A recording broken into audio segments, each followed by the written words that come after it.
Hello everyone, it's Archie here. So this is my second time recording this tutorial because my microphone died halfway through. But as you guys may know, some of us are starting to kind of get into robotics again. And although we can't build in person right now, what we wanted to do is start CADing ideas that you guys may have so we can get started building right away whenever we want. And so for those of you that are interested in CADing, please feel free to send me your email. And once you do, you'll probably receive an email that looks something like this, where it says invitation to join UTSFX Robotics Hub. Once you click join team, first you have to make a Fusion 360 like education license first, and I sent some details in the Discord. But once you click here, you can see the teams that you're a part of, and now UTSFX Robotics will be here. And once you select that, you actually see a folder called Over and Under Robotics. This is where we'll be doing kind of all of our projects, so people can kind of take a look into what you're doing, kind of give feedback to each other, as well as work together on some things all together. And once you go to Over and Under Robotics, there's two main sections. There's the Pieces folder. This is just an inventory of all of the 3D files of the pieces. This makes things easier as you can just drag and drop whatever you want. You can explore pieces, look at some new pieces and whatnot. And then there's also the Team Member section. Try and keep things organized, so whenever you join in, create a new folder for your files and your files only, so you don't mess with other people's things. And as you can see, here's mine and Ethan Blue's, and we can get started, and you can do whatever you want in your folder really. And I just want to keep things organized, so I made robots. For me, there's a pieces archive because in my old drivetrain, this was not in this Teams, so I had to import it in. It also imported a bunch of extra pieces that I used, and you won't have this. But today I also made a new drivetrain here that you guys can take a look at for reference. And to get started with your own designs, all you have to do is click New Design. And once you click New Design, I strongly suggest that you guys change your units to inches, because pretty much all of the pieces are made in inches. You're going to notice later on, but Vex, really, obviously, US company, they like to use inches. And things do get easier when you use inches. And as you can see, we can get started now. We can obviously go here and go to pieces and go to whatever you want, but a quick shortcut is you can search things up. For example, if you want gears, you can search up gears, and a list of gears would pop up. But in our case, let's start off with some metal first. Let's start off with C-Chan. Normally it's called C-Channel, but you got to kind of get used to the names here. But it's called C-Chan when I imported all of these things in. And there's many options. There's aluminum, steel, and whatnot. Some are wider, some are smaller. But most of the time when we're building with robots, we're going to be using aluminum. Steel is way heavier, although it's stronger. It's just the trade-off is not worth it. And it's really simple. You can just drag it in. Oh, right. I forgot about this, but you have to save it first. So let's name this tutorial. Make sure it's saved under your folder. We don't want it to be kind of like random somewhere, and it'll be hard for us to find, and it'll mess up some other people's things. Who knows? And you can just drag it in now after you save it. Let's give it a second. There we go. Now it's here. You can originally move it around, but let's say I just want it here for now. Let's click OK. You can see there's a bunch of black dots. Sometimes this happens, sometimes it doesn't. Not too sure why it does, but what you can do is under this check mark here, you can actually hide it. It's under sketches. You can just hide it here. And say you already clicked OK, but you want to move this object. What you would have to do is you would have to select it, click M, you can move it, you can rotate it, you can do whatever you want. And I'm going to quickly also give a brief tutorial on Fusion controls. When you go to your preferences, under General, you'll see a pan, zoom, orbit shortcuts. And there's a bunch of options here. I know some of you guys have worked with Tinkercad. Feel free to use that one. But I do strongly suggest using Fusion. And definitely use a mouse when you're CADing. It gets so much simpler. But the general controls are middle mouse button allows you to move kind of left and right. And when you press Shift and middle mouse button, you get to orbit. And then when you can zoom in, and you can orbit as well. And then when you're here, for example, you can kind of zoom in on specific pieces and orbit based on those specific pieces. It's super useful and easy to use. Kind of get used to that. It's pretty helpful. And left click sometimes gives you a bunch of shortcuts, move, copy, delete, and whatnot. But for us to delete things, you have to select this object and then click delete. And then to move an object, you also have to select it. Click M to move them again. And you can move it left, right. And we're going to give a short tutorial on how to make a quick outer shell of a drivetrain right now. So let's keep this vertical here. You can of course copy and paste things. There's a revert position and capture position. When you revert position, it goes back to how it was before. As you can see here, it's lying down, and you usually kind of don't want that. Maybe you do, maybe you don't. But in my case, I'm gonna capture position. So it's the same thing here. I can move it over, and then I can rotate it 180 degrees. And now it comes to the part why I want you guys to be setting your document settings in inches. Each of these holes designed by Vex is half an inch away from each other. So a quick thing you can do is click the measure tool, boom, to here, give it a second. As you can see, it's half an inch. So using inches does get a lot easier as you can align things easily. And say, for example, let's continue on with our drivetrain here. Move, let's rotate it 90 degrees, and then rotate it another 90 degrees here, and then you can kind of move it there and there, and see how it's really aligned almost perfectly if I can align it. So 8.5 maybe, 8, let's just do 8 inches for now. But what you could also do, if you don't want to do it like this way, where you're just manually moving it around, is there's an option called Align, where you can select a point that you want to move from. For example, move from here all the way to here. And boom, as you can see, it's all aligned.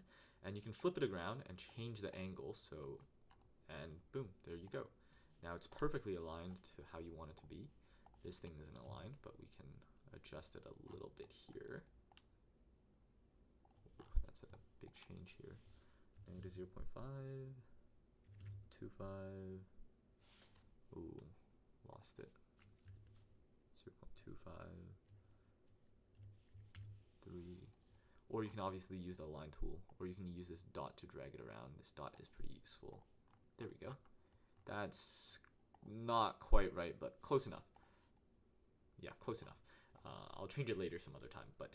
And then now you have like kind of the general scheme of a drivetrain here, where there's these two C channels. And what you can also do now is actually create a component. Say you have all of your gears set up.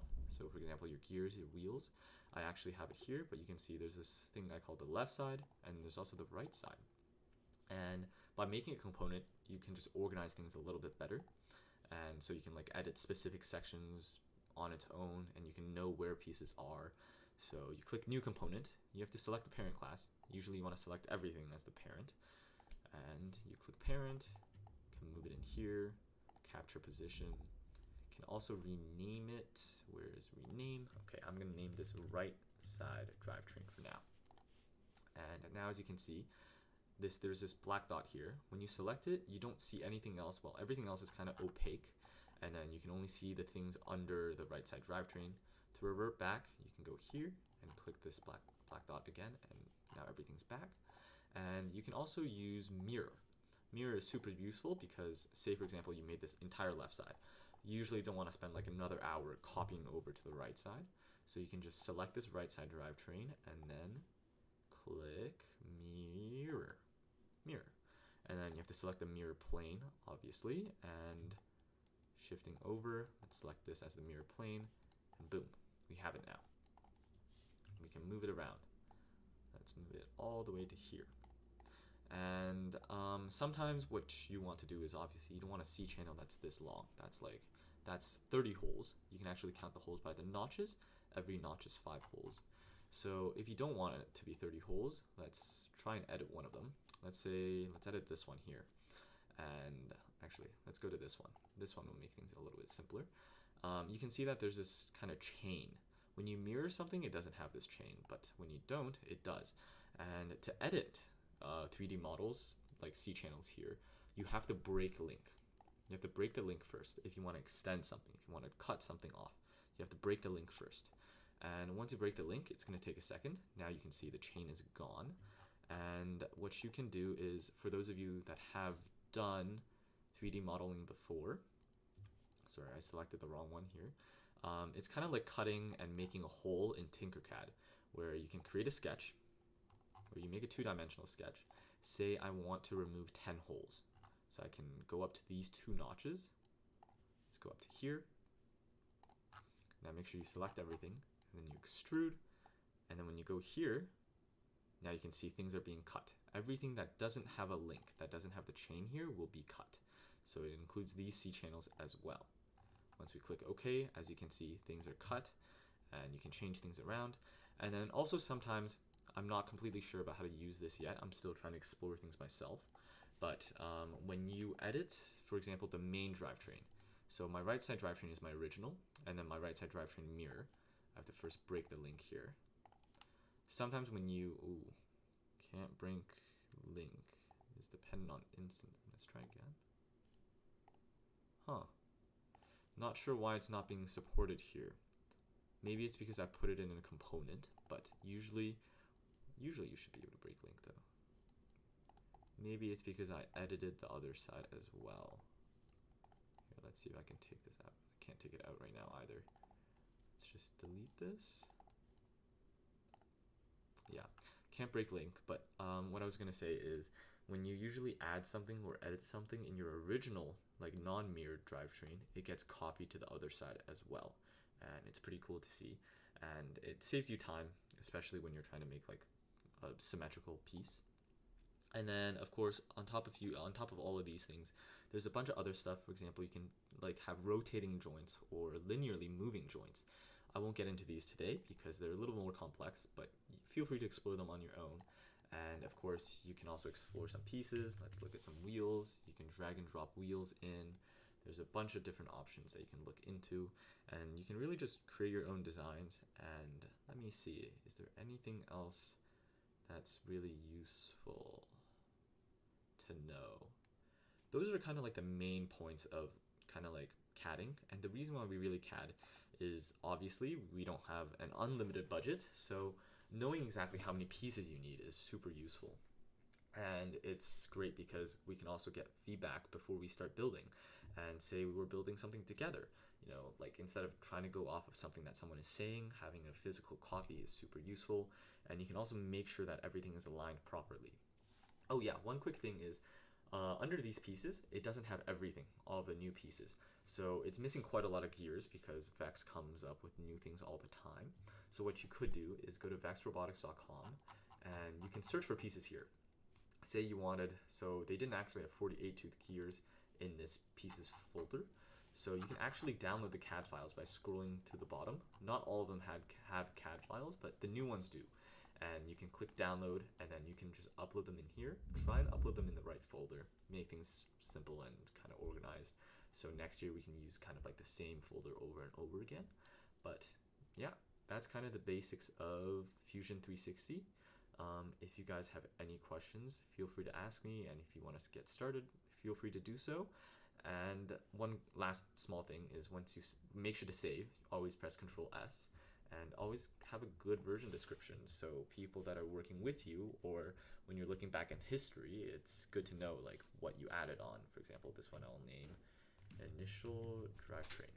And there's that. I think, okay, let's look back here. But yeah, that's kind of like the basics of CADing robots. And there are some neat tricks that you should know, like building tips, how to make good kind of high quality building tips. And maybe I'll create another tutorial on that later on. But thank you guys so much. And if you're interested, feel free to shoot me a message with your email and I can add you onto this Teams and you can get started right away.